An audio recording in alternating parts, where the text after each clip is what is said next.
الحمد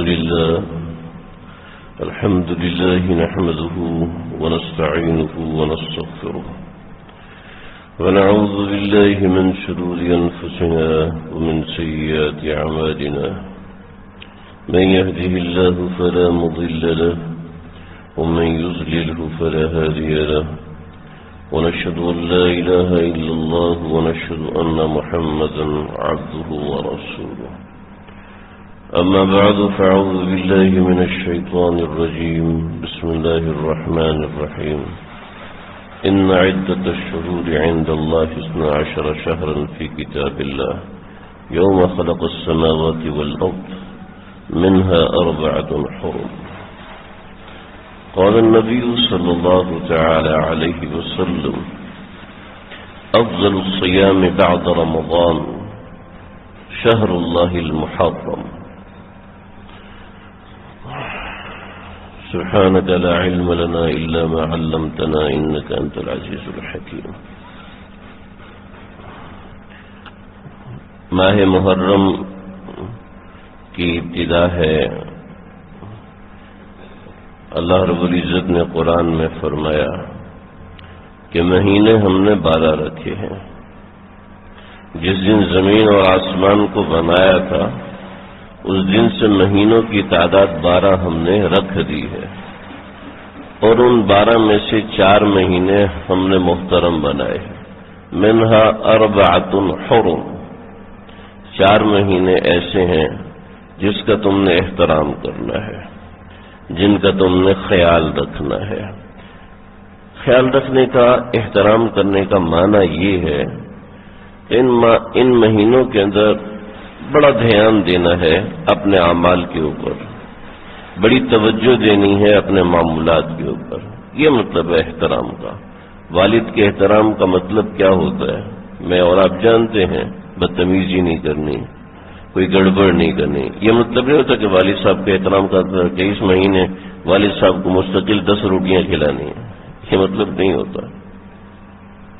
منہا 4 حرم، 4 مہینے اس میں بڑے محترم ہیں، اور ان میں سب سے پہلا مہینہ محرم ہے۔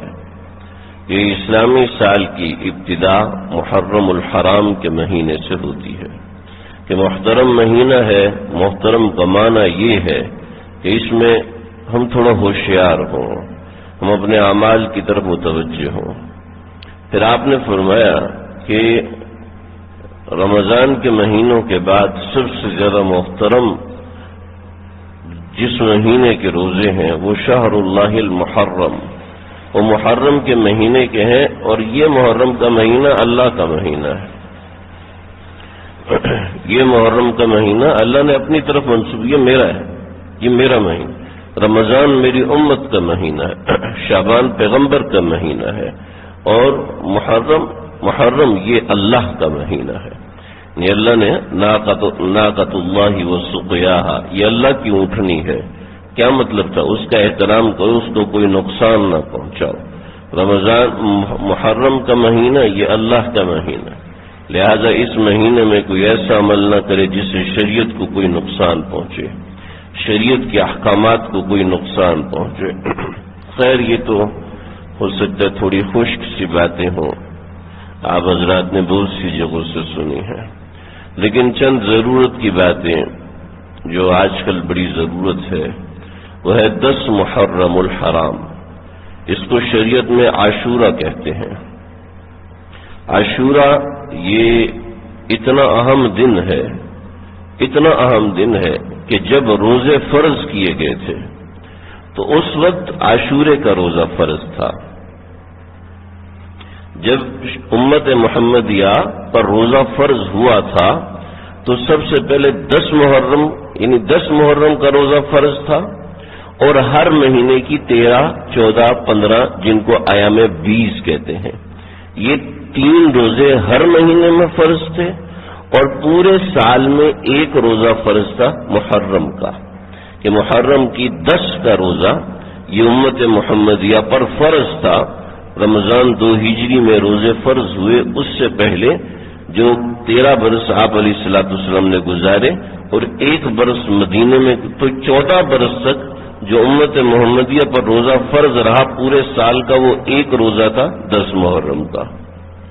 اتنا اہم دن ہے یہ 10 محرم، جس کو اصطلاح میں کہتے ہیں عاشورہ، یعنی اس کا نام ہی عاشورہ، ورنہ ہر 10ویں تاریخ کو عشرہ کہتے ہیں، لیکن اس تاریخ کو خاص طور پہ عاشورہ کا نام دیا گیا کہ اس میں بہت سی چیزیں منقول ہیں، اگرچہ اصل سب کی ٹھیک نہیں ہے، لیکن ایک بات ہے، آپ علیہ الصلوۃ والسلام نے جب یہود کو دیکھا کہ وہ عاشورہ کا روزہ رکھتے تھے، پوچھا کیوں روزہ رکھتے ہو؟ کہ شکرانے کا روزہ رکھتے ہیں کہ فرعون اس تاریخ میں غرق ہوا تھا اور حضرت موسیٰ کو اللہ نے نجات دی تھی فرعون سے، تو اس شکرانے کے طور پہ ہم عاشورہ کا روزہ رکھتے ہیں.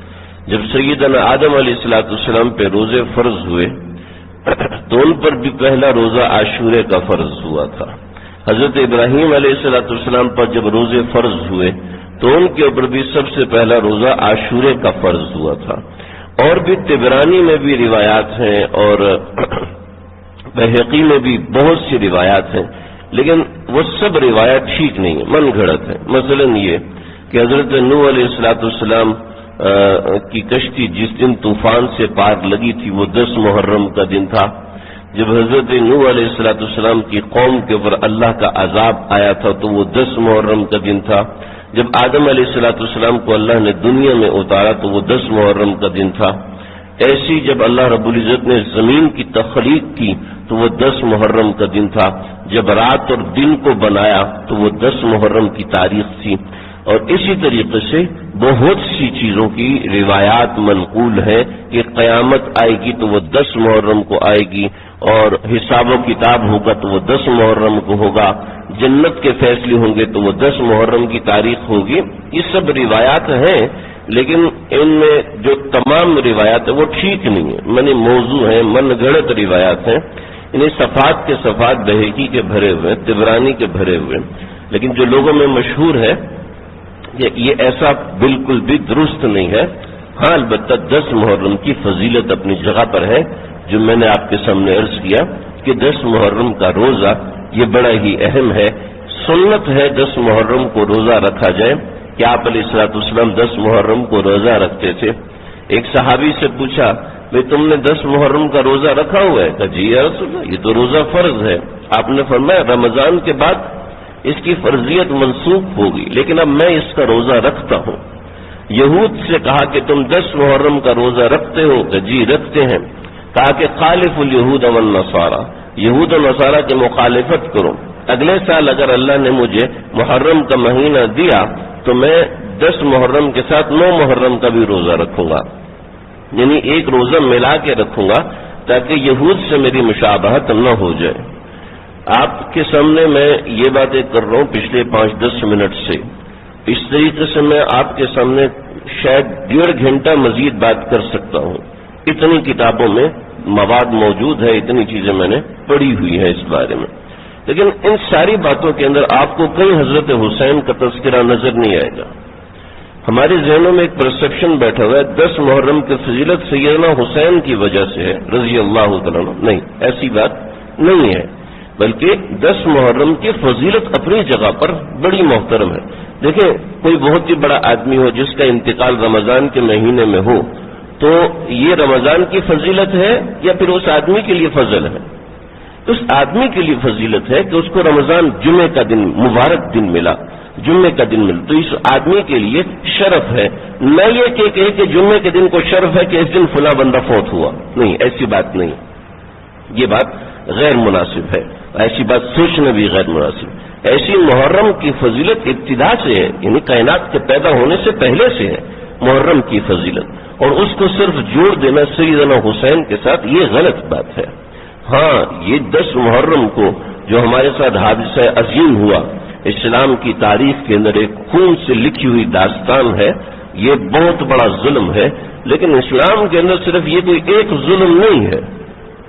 اسلام کے اندر آج تک بے شمار لوگوں کے ساتھ ایسے مظالم ہوتے رہے ہیں اور ہر جگہ پر کربلا کی داستانیں رقم ہوتی رہی ہیں.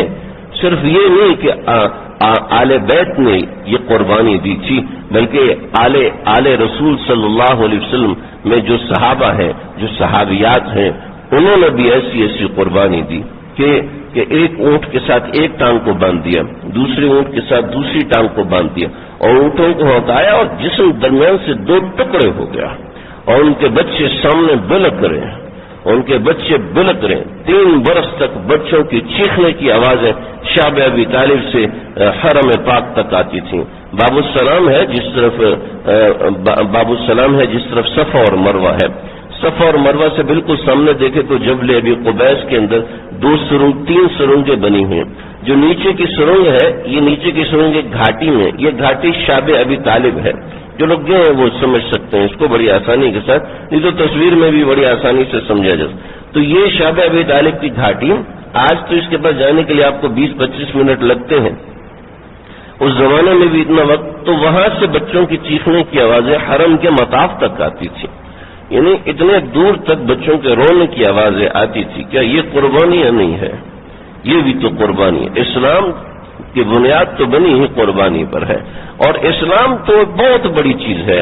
آپ میں سے ایک بندہ جس نے دنیا میں کامیابی حاصل کی ہے، آپ مجھے بتائیں کوئی بندہ ایسا ہے جس نے بغیر قربانی کی کامیابی حاصل کی ہو؟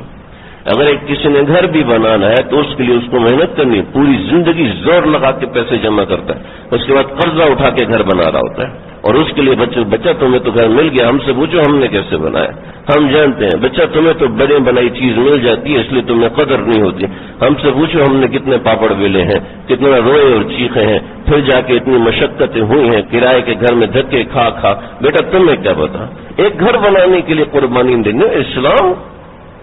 اسلام تو اس دنیا کا پہلا مذہب ہے، اس کے لیے کتنی قربانی اور کتنی چیزیں، اور یہ سب کچھ ہوا۔ تو محض 10 محرم کو صرف یہ سمجھ لینا کہ یہ حضرت حسین کی یاد ہے، یہ بات درست نہیں ہے۔ ہاں، اس میں ایک بہت بڑا عمل ہوا تھا، میں تھوڑا سا مختصر سا اس کا ذکر بھی کروں گا تاکہ بات سمجھ میں آ جائے۔ تو عاشورے کی فضیلت جو ہے، عاشورے کی فضیلت روزہ رکھنا ہے۔ عاشورے کی فضیلت ایک اور ہے، اور وہ یہ ہے، ایک اور روایت ہے جس میں عاشورے کے بارے میں آتا ہے، جو اس عاشورے کے دن اپنے گھر والوں پر دسترخوان وسیع کرے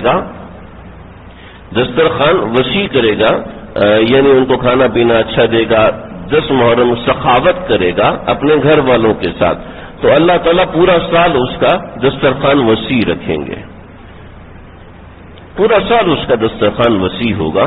9 محرم کی رات سے یہ عمل شروع کرے اور 10 محرم کی مغرب تک دسترخوان وسیع رکھے۔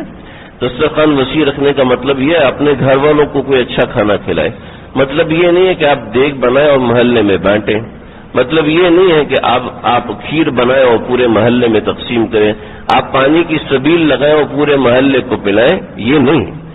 حدیث میں جہاں تک حکم دیا وہیں تک کرنا ہے نا۔ روزہ اگر مغرب تک رکھنا ہے تو مغرب تک ہی رکھنا ہے نا، اگلے دن فجر تک کوئی کہے نہیں مجھے زیادہ ثواب ملے گا، میں ڈبل روزہ رکھ رہا ہوں فجر تک، تو اس کا پہلا روزہ بھی فاسد ہونے کا خطرہ ہے۔ تو جہاں تک شریعت نے حکم دیا وہیں تک، اگرچہ یہ روایت کمزور ہے لیکن ملا علی قاری رحمۃ اللہ علیہ فرماتے ہیں ہم نے اپنے اکابر محدثین کو، بزرگان دین کو، تابعین اور دیگر اصحاب کو دیکھا کہ 10 محرم کو دسترخوان وسیع کرتے تھے۔ 10 محرم کو وہ تو روزہ ہوتا ہے تو پھر دسترخوان کیسے بنتی، تو پوری رات درمیان میں آ جاتی ہے نا، 9 محرم گزرنے کے بعد رات آ جاتی ہے اور اگلے دن صبح تک دسترخوان وسیع کر سکتے ہیں، ایسی مغرب اور افطار تک دسترخوان وسیع کر سکتے ہیں، اور اسی طریقے سے کچھ اور چیزیں بھی کی جا سکتی ہیں، جو انسان کرنا چاہے بہت کچھ کر سکتا ہے۔ تو ایک فضیلت عاشورے کی یہ بھی ہے، اور عاشورے کے ساتھ ہماری ایک تاریخ جڑی ہوئی ہے۔ حضرت حسین رضی اللہ عنہ کو اس تاریخ کو شہید کیا گیا تھا، اور کس بات پہ شہید کیا گیا تھا؟ اتنی سی بات تھی، واقعات میں بہت تفصیل ہے۔ حضرت حسین رضی اللہ عنہ نے یزید کی بیعت کرنے کو منع کر دیا تھا۔ وجہ یہ تھی کہ حضرت حسین سمجھتے تھے کہ یزید جو ہے وہ فاسق ہے، اور فاسق کی بیعت کرنا جائز نہیں ہے۔ اس کو آج کی ٹرمینالوجی میں کہیں تو فاسق کو ووٹ دینا جائز نہیں ہے۔ میں حسین آل بیت میں سے ہو کے میں یہ نہیں کر سکتا۔ چنانچہ کوفہ والوں نے حضرت حسین کو بلایا، ہمارے اکابر حضرت مولانا عبدالحی لکھنوی رحمۃ اللہ علیہ نے لکھا ہے کہ محرم کے ایام کے اندر دکھی واقعات سنا کے لوگوں کو رلانا یہ بھی مناسب نہیں ہے، کیونکہ ایک خاص جماعت ان تاریخوں میں نوحہ کرتی ہے، چیختی چلاتی ہے، تو ان کے ساتھ مشابہت ہو جائے گی، اور یہ مشابہت درست نہیں ہے۔ اس کی بنیادی وجہ یہی ہے کہ عبداللہ بن سبا نے جو تحریک شروع کی تھی وہ حضرت عثمان کے زمانے میں شروع کی تھی، اور یہ تحریک جا کے ختم ہوئی ہے حضرت حسین کی شہادت کے ساتھ۔ تو یہ عبداللہ بن سبا کی تحریک تھی، اور عبداللہ بن سبا کون تھا؟ عبداللہ بن سبا وہی تھا جو یہودی نظریات لے کر اسلام کے خلاف کھڑا ہوا تھا، اور شکل اس نے اسلام کی بنائی ہوئی تھی۔ بڑی ایک لمبی تاریخ ہے، زیادہ وقت نہیں ہے، میں مختصر بات کرنا چاہوں گا۔ تو حضرت حسین رضی اللہ تعالیٰ نکلے کہ کوفہ کی طرف سے حمایت ہے، چلے ہم کوفہ میں جاتے ہیں اور وہاں لوگوں کو ساتھ شامل کر کے یزید کے بارے میں بات کریں گے۔ حضرت حسین نکلے ہیں، مسلم بن عقیل کو بھیجا کہ آپ جائیں۔ مسلم بن عقیل کا استقبال سارے کوفہ نے کیا۔ جب سارے کوفہ کا استقبال دیکھا تو یزید ڈر گیا۔ یزید کے بارے میں ہمارا متفقہ اہل سنت والجماعت کا فیصلہ ہے۔ تیمیہ رحمۃ اللہ علیہ فتیمیہ رحمۃ اللہ علیہ فرماتے تین قسم کے گروہ ہیں، ایک تو یزید کو فاسق کہتے ہیں، اور دوسرا یزید کو کافر کہتے ہیں، اور تیسرا یزید کے بارے میں خاموش ہے۔ فرمایا کہ ہم پہلے ہیں جو یزید کو فاسق کہتے ہیں۔ تمام اہل سنت والجماعت یزید کے فسق کے اوپر متفق ہیں، یہ یزید فاسق ہے۔ البتہ کئی لوگوں نے تہمت متہم بھی کیا، گالیاں بھی دی ہیں، پر اہل سنت والجماعت کا بنیادی عقیدہ یزید کے فسق کے اوپر ہے، ہم اس کو صحیح انسان نہیں سمجھتے۔ تو یزید نے ابن زیاد کو بھیجا، ابن زیاد نے تقریر کی، اور جتنے جوشیلے لوگ تھے سب بیٹھ گئے۔ مسلم بن عقیل کو شہید کیا، لیکن حضرت حسین کے اوپر گھیرا تنگ کرتے کرتے کرتے کرتے کربلا تک لے کر آئے، اور حضرت حسین نے کہا کہ ٹھیک ہے مجھے یزید کے پاس لے چلو۔ ابن زیاد کہنے لگا کہ اگر یہ یزید کے پاس جائیں گے تو شخصیت ان کی ایسی ہے کہ یزید ڈر جائے گا، لہذا ان سے دو باتوں پہ وعدہ لو۔ نمبر ایک، یا تو یزید کے ہاتھ پہ بیعت کرو یا پھر مقابلہ کرو۔ تو حضرت حسین نے فرمایا کہ یہ کام میں نہیں کر سکتا کہ ایک فاسق کے ہاتھ پہ بیعت کروں، کیونکہ یہ گناہ ہے۔ کربلا کا سبق ہمارے لیے کیا ہے؟